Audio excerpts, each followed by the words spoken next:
Bonjour à tous et à toutes, je suis ravie de vous retrouver pour cette nouvelle vidéo. Aujourd'hui, je suis avec Sylvie Guillotot. Bonjour Sylvie. Bonjour Christelle. Alors, je vais tendre le micro, je vais tendre le bras un peu plus loin parce que tu es un peu loin de moi. Donc aujourd'hui, eh bien, on va parler avec... Alors Sylvie va se présenter, elle est naturopathe et avec elle aujourd'hui, eh bien, on va parler de l'importance de l'alimentation. Comment éventuellement elle va nous donner des petits conseils pour comment changer son alimentation. Et puis on va parler aussi des cours de cuisine qu'elle propose. Alors Sylvie, tu es naturopathe. Et je voulais savoir un petit peu comment tu en étais arrivée à la naturopathie. Est-ce que c'est pour toi perso, disons, qu'est-ce qui t'a donné envie de devenir naturopathe ? Alors, la naturopathie, c'est une grande histoire. La naturopathie, ça doit faire à peu près 25-30 ans que j'ai découvert les vertus et les avantages que l'on pouvait tirer d'une médecine, on va dire, un petit peu alternative, une médecine douce et la prise en compte de l'humain dans sa globalité. Mais c'est vrai que, bon, comme beaucoup, à partir d'un certain âge, quand on a eu des expériences diverses et variées, toutes riches de plein de rencontres et plein de challenges, j'ai pris la décision de réorienter ma vie et d'aller plus vers quelque chose qui était en adéquation avec mes besoins et mes valeurs. Donc c'est pour ça que je suis aujourd'hui davantage dans l'écoute et la prise en compte de l'humain. Voilà. Donc la naturopathie, c'est un petit peu ce qui m'a séduit et c'est vrai que voilà, c'est un cheminement personnel. Et j'ai pris la décision de reprendre quelques années d'études pour approfondir les choses que je maîtrisais un petit peu moins. Et puis il y en a d'autres que je connaissais déjà. Et aujourd'hui, je valorise tout ça. J'ai passé un diplôme de praticien en naturopathie et conseiller en nutrition. Et aujourd'hui, depuis quelques années, voilà, je pratique et je suis installée sur Nantes et maintenant sur Vertou pour proposer des consultations et également des ateliers de cuisine pour qui est intéressé. Oui, c'est ça que je voulais parler avec toi parce que tu es vraiment... Alors en naturopathie, bien sûr, il y a différentes techniques, entre autres l'alimentation. Et c'est vrai, c'est quelque chose qui te tient vraiment à cœur. Alors c'est vrai qu'on parle beaucoup manger 5 fruits et légumes, changer vos habitudes alimentaires, c'est pas toujours évident. Mais déjà pour toi, est-ce que l'alimentation a une vraie importance dans la santé ? Ah, mais l'alimentation, et c'est pas moi qui le dis, hein, ça remonte à Hippocrate au 5e siècle avant notre ère, donc je n'ai rien de nouveau à ce niveau-là. Par contre, c'est vrai que c'est une prise en compte très importante. Il faut savoir que l'alimentation aujourd'hui, elle est quand même bien différente de celle que nos parents et surtout nos grands-parents ont pu avoir. L'occidentalisation, la globalisation, tout va beaucoup plus vite aujourd'hui. On est dans une espèce de course effrénée contre la montre. On prend de moins en moins de temps pour manger et on se rend bien compte qu'il y a des pathologies qui sont vraiment souvent liées à cette mauvaise alimentation. Donc j'essaye d'apporter dans les consultations que je peux avoir avec les patients peut-être une focale sur comment l'aliment peut vraiment être notre premier remède, puisqu'on s'alimente 3 fois par jour, et voire plus. Là, c'est une autre histoire, mais au moins 3 fois par jour. Et si on s'alimente avec des choses saines, des aliments qui sont porteurs de vitamines, de minéraux, avec un mode de cuisson particulier et respectueux de la nature, eh bien là, on va apporter de la vitalisation. Alors que si l'on est dans une alimentation beaucoup plus industrielle, là, on est vraiment dans une alimentation beaucoup plus pathogène et on déclenche très souvent, alors on s'en rend compte au bout d'un certain temps, des problèmes de santé et c'est là où il faut essayer de prendre la mesure et de quelle manière je peux accompagner ces patients-là pour leur montrer que ce n'est pas si compliqué que ça. C'est des choses simples, qui ne sont pas forcément onéreuses. Ça demande une organisation, ça je te l'accorde, mais c'est un petit peu éveiller la curiosité sur quelque chose d'un petit peu alternatif. Donc, souvent à la suite d'une consultation, j'invite les personnes à venir suivre un atelier et c'est à ce niveau-là où on va cuisiner d'une manière sympathique, en groupe, des aliments, des fruits, des légumes, sans lait, sans gluten, de préférence, avec le moins de viande possible, parce qu'il y a des tas d'autres manières d'avoir des protéines, mais toujours avec l'idée que ça soit joyeux, festif, parce que je suis une grande épicurienne, il faut que ça soit bon et savoureux. Donc ça, c'est vraiment un créneau absolument essentiel. Voilà. Et tu vois la différence, c'est-à-dire que c'est vrai qu'en naturopathie, donc en consultation, tu vas déjà donner des conseils nutritionnels. Je pense que tu vas les adapter à la personne, à ses goûts, sûrement aux problèmes qu'elle rencontre. S'il n'y avait pas ces cours de cuisine, tu penses qu'il manquerait vraiment quelque chose, c'est-à-dire que les gens ne passent plus difficilement à l'acte, à changer leurs habitudes alimentaires? Alors, je pense qu'en réalité, la théorie est une chose, mais la pratique en est une autre. Et expliquer à des patients lors de rendez-vous comment faire un petit déjeuner, comment agrémenter tel produit que l'on recommande, par exemple des brocolis, comment les accommoder. Pour le patient en face, ça va sembler, oui, simple. Il connaît les brocolis, il sait en gros plus ou moins comment les cuisiner. Sauf que ça risque de tomber très vite dans une espèce de routine qui va perdre un petit peu de côté attrayant.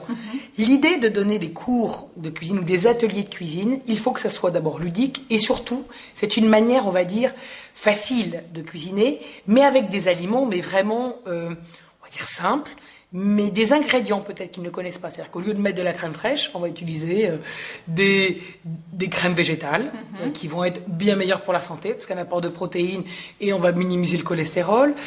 C'est une manière de travailler d'une manière différente. Ceci étant, il est évident que pour chaque cas, il peut y avoir des spécificités.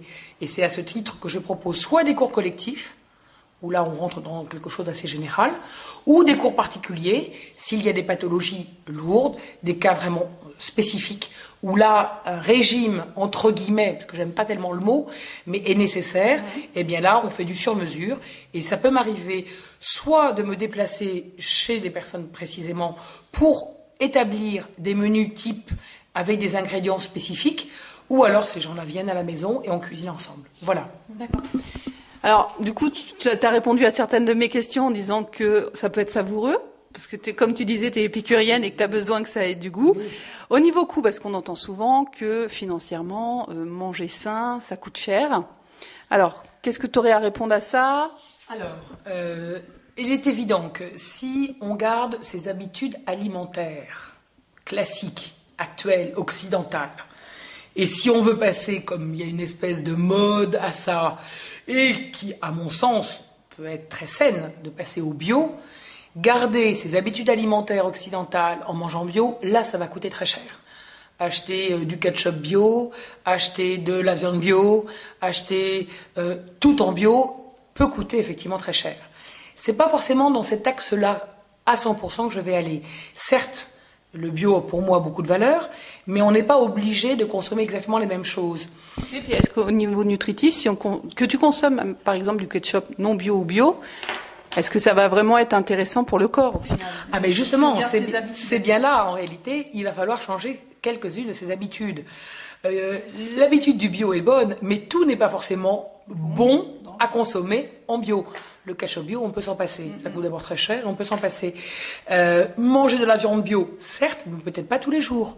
Les produits laitiers bio, certes, mais avec beaucoup de modération. Et c'est là où, quelque part, c'est souvent des produits qui, eux, cela coûte cher. Si on les consomme moins souvent, il faut trouver l'idée par quoi on peut les remplacer, qu'est-ce qu'on met à la place pour avoir des apports nutritionnels extrêmement positifs. Et tout ça avec l'idée de vitaliser le corps, bien évidemment. Donc, il y a des tas de choses. Il y a les légumineuses à travailler. Les légumineuses, c'est pas les choses qui coûtent le plus cher. Les légumes, eh bien, on peut les acheter en bio, mais on peut aussi aller voir dans peut-être l'exploitation à côté de chez soi. Ça réduit les circuits et auquel cas, on peut trouver des choses extrêmement savoureuses à un coût moindre. C'est cuisiner beaucoup de choses. On a beaucoup moins de pertes dans la manière de cuisiner telle que je la présente. Par exemple, les cardes ou les blettes, moi j'utilise le vert et le blanc. Je ne vais pas en mettre une partie à la poubelle sous prétexte que je ne la mange pas. On consomme beaucoup de choses. Les radis, moi je cuisine les fans et je mange les radis à côté. Donc c'est une utilisation des produits un petit peu différente. On optimise et on profite un petit peu de ce que la nature peut nous donner d'une manière naturelle. Ça plaît à tout le monde, que ce soit les enfants, les adultes? Eh bien, curieusement, j'ai eu l'occasion d'avoir en atelier à la fois des parents et des enfants. Et d'une manière très surprenante, les enfants au début, évidemment, quand ils voient les choses se préparer, trouvent que c'est pas très ragoûtant. Mais quand ils goûtent, et parce qu'il y en a qui sont curieux et qui ont envie de goûter, eh bien là, ils sont souvent séduits. Et les parents sont les premiers surpris. Parce qu'effectivement, ils s'attendaient à avoir un refus catégorique de continuer.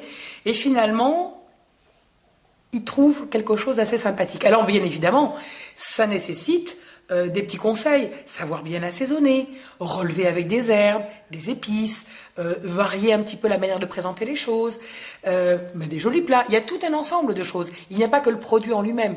Il y a toute une présentation. Et puis, l'histoire qui est liée à ça. C'est tout un ensemble. C'est pour ça que j'invite les gens à venir découvrir un petit peu les petits ateliers de cuisine, parce que c'est vrai que c'est quelque chose d'assez sympathique. Quand on les fait, comment ça se passe, voilà. Alors c'est très simple. D'abord, il faut réserver, parce que la cuisine n'est pas extensible. Donc, je pense que vous avez l'occasion de voir quand même qu'il y a de la place. Oui, mais bon, il faut quand même que ça puisse être agréable, et on ne peut pas non plus être trop nombreux, parce que là, pour le coup, ça serait moins convivial. Donc, on réserve. Quand les gens viennent, moi, j'ai prévu, donc, généralement, le menu, systématiquement, toujours entrée, plat, dessert, même si je préviens toujours, le dessert n'a rien d'indispensable, mais pour le plaisir des papilles, on peut en faire. Et là, on essaie toujours de cuisiner en fonction des aliments de la saison, quoi qu'il en soit. Donc, ça va dépendre du marché que j'aurai fait le matin. Donc, c'est très difficile pour moi de prévoir à l'avance et de communiquer le menu, parce que c'est souvent un petit peu surprise, mais jusqu'à présent, les gens reviennent, donc ça a l'air de leur plaire. Et donc, on commence autour d'un petit thé vert le matin, et puis quelques petits biscuits pour expliquer pourquoi j'ai choisi ces aliments, la valeur nutritionnelle qu'ils ont et comment je vais les préparer. Et ensuite, on se met tous à cuisiner. Donc là, on est les uns avec les couteaux, les autres avec les casseroles, et on prépare. On a à peu près 1h30 de préparation sur l'ensemble des plats, entrée, plat, dessert. Et puis, une fois que tout est cuit, eh bien, je propose un jus de légumes, parce que j'ai un extracteur de jus. Donc, on fait un petit apéritif, entre guillemets, avec un extracteur de jus, avec un très bon jus de légumes frais, bien sûr. Et puis ensuite, on commence notre repas et on partage le repas tous ensemble. Alors, s'il y a des personnes qui ne peuvent pas rester pour le repas, je les invite toujours à venir avec des petits récipients. Ils repartent avec les aliments que l'on a cuisinés ensemble, et puis ils peuvent déguster ça chez eux ensuite. Mais le plaisir étant de le déguster autour de la table et de partager les impressions, et voilà. Donc c'est généralement toujours très convivial. Oui, et puis j'imagine que la discussion s'oriente aussi vers il y a plein d'échanges qui doivent se faire du coup pendant ce temps. Allez, c'est vraiment un moment partagé très important, parce que d'abord et d'une, c'est la surprise pour beaucoup de découvrir des aliments qu'ils n'imaginaient pas pouvoir cuisiner comme ça. C'est la découverte au niveau des sensations, au niveau des papilles. Donc il y a vraiment une curiosité de chacun, et chacun évoque ce que ça peut lui rappeler, ou des petites choses, etc. Et ensuite, très souvent, effectivement, on en arrive au but même. Pourquoi cuisiner comme ça? Qu'est-ce que ça peut apporter? Donc c'est vrai qu'il y a des personnes qui viennent, qui n'ont pas fait de consultation naturopathique et qui petit à petit vont y venir. Et puis il y a des personnes qui ont eu des consultations et par ce biais-là, ils viennent découvrir l'alimentation. Donc on va dire que ce sont des échanges qui sont très intéressants entre personnes qui petit à petit se mettent à ce genre on va dire, de pratique d'une alimentation saine et variée. Oui, puis ça leur permet de faire découvrir ça, j'imagine, à leur entourage, quoi. Exactement. Bah écoute, merci Sylvie pour tout ça. Je pense que vous en savez un peu plus sur les cours de cuisine de Sylvie. À la fin de la vidéo, je vous mettrai, je pense que tu as déjà des dates. Oui, sur le site internet www.sylvieguillotot, tout accroché, le-du-6 naturopathe.fr. Et je pense que tu mettras en ligne. Et là, sur l'onglet activités événements, il y a toutes les dates où il y a les ateliers. Voilà. Je pense que si vous venez découvrir, je pense que vous allez vous régaler. Merci Sylvie. Merci Christelle. À bientôt. À très bientôt. Et à bientôt. Au revoir.